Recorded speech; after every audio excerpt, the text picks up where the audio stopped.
Bonjour à tous et à toutes, bienvenue dans le Grenade Time, un peu d'éclaircie sur ce ciel ombragé qui planait autour du FC Metz. On gagne 2-0 à la Beaujoire face à Nantes. On reprend un peu, mais l'histoire semble se répéter. On enchaîne les défaites importantes et après on a toujours un coup de génie qui arrive peut-être un peu trop tard. Dans cette J24, peut-être que c'est trop tard, on va en parler tout de suite après le générique. En tout cas, c'est une victoire, c'est 3 points. Montpellier perd face à Strasbourg 2-1. On analyse la rencontre, un peu les buts. C'est parti. C'est l'entrée d'Ismail Assar qui va immédiatement s'illustrer. Là, on est déjà à 3, je peux vous dire 3. Et ça m'énerve. Ça m'énerve. Le titre de champion est fêté dignement à Saint-Symphorien.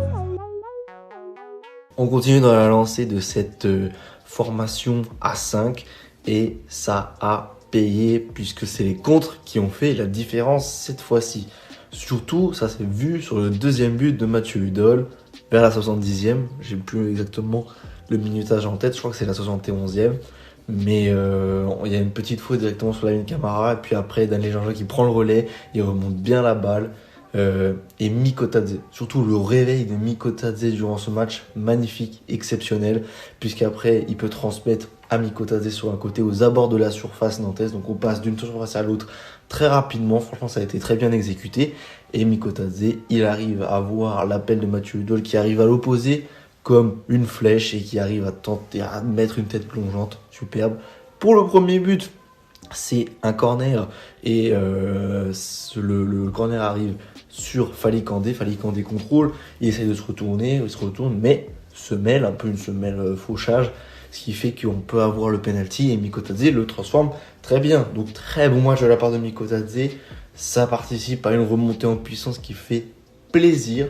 Cependant, ça fait quand même, on peut pas quand même s'empêcher de penser que faire des nuls ou éviter des défaites, des victoires au mieux, mais éviter des défaites face à Montpellier, qui est donc là à la 15e place, qui a 3 points de nous, et Lorient, qu'on a perdu aussi à domicile.